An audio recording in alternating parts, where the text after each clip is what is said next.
সমস্ত নাম পড়ার সময় নাই, কারণ আপনারা যে যার বক্তব্য শোনার জন্য অপেক্ষা করছেন তার জন্য শুরু এখানে নেতৃত্বের নাম লেখা আছে।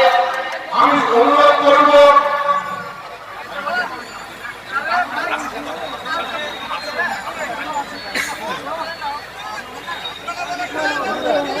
সমস্ত নাম বলতে পারছি না, কারণ সময় তাহলে ফুরিয়ে যাবে। প্রায় এখানে কাগজ দেখছেন প্রায় 2000। আমি শুধু তাদের নেতৃত্বে যারা আছেন তাদের নামগুলো ঘোষণা করছি একে একে। একটু যারা সিঁড়িতে আছেন তারা একটু দেখবেন, তারা আসতে পারে, তাদের আসার সুযোগ করে দেবেন। রায়পুর অঞ্চলে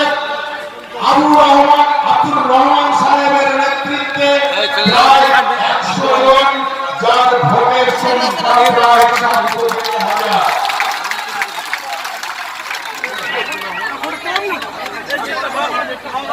মদনপুর অঞ্চলে শামীম মন্ডলের নেতৃত্বে প্রায় 100 জন কর্মী। শুধু শামীম হোসেনকে এখানে আসার জন্য অনুরোধ করছি, যার ভোটের সংখ্যা প্রায় 1000।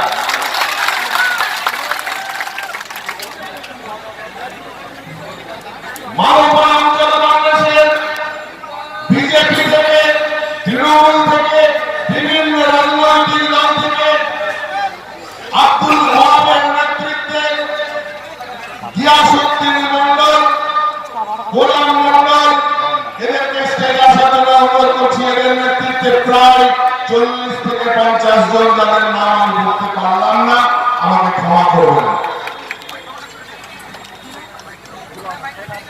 আশ্চর্যের বিষয়, আপনারা সকলেই জানেন যে অঞ্চলটাকে আমরা সন্ত্রাসকারী অঞ্চল বলি, যে অঞ্চলে নাকি কোন রাজনৈতিক দল মুখ খুলতে পারে না, সেই একটি অঞ্চল, যে অঞ্চলটির নাম হুমায়ুনপুর অঞ্চল।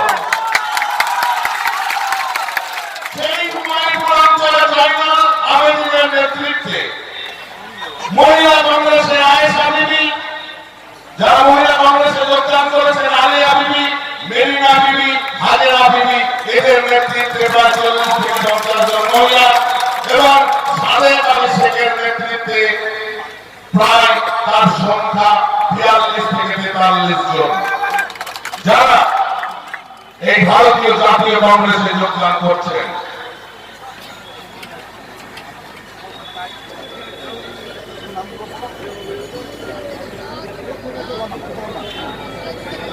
হুমায়ুনপুর অঞ্চলের আরো নাম উল্টো দিকে আছে, যার নেতৃত্বে সাদেক আলী শেখ, সাদেক আলী শেখের নেতৃত্বে প্রায় 26 জন।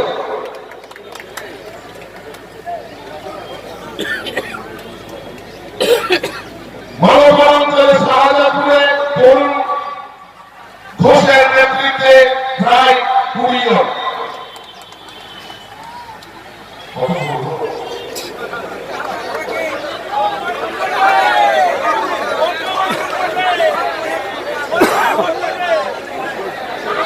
ধরমপুর অঞ্চলের তেগোনা গ্রামের প্রায় 18 জন, যার নেতৃত্বে আছেন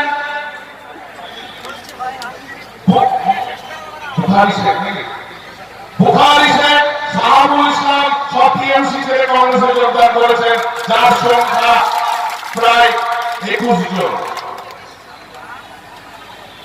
পাথরঘাটা ধরমপুর অঞ্চলের হোসেন আলী শেখের এসইউসি এবং টিএমসি থেকে যোগদান করেছেন, হোসেন আলী শেখের নেতৃত্বে প্রায় 12 জন। জোয়া অঞ্চলের সিপিএম এবং তৃণমূল থেকে কংগ্রেসে যোগদান করেছেন মন্টু মন্ডলের নেতৃত্বে, যার সংখ্যা প্রায় 18 জন।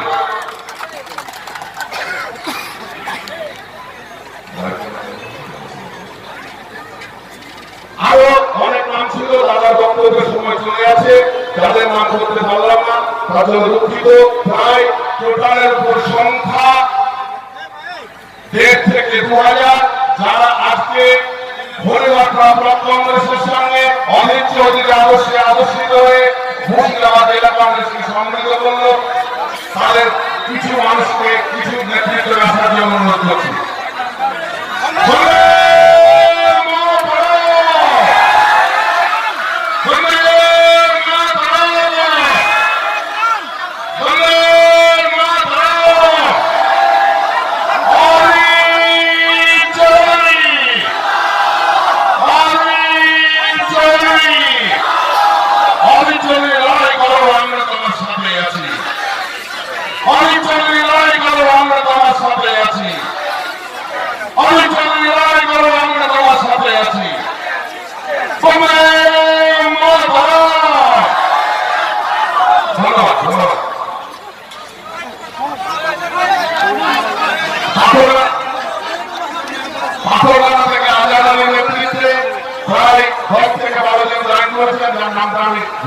আমাদের কাছে নজর দিলেন ক্ষমা করবেন।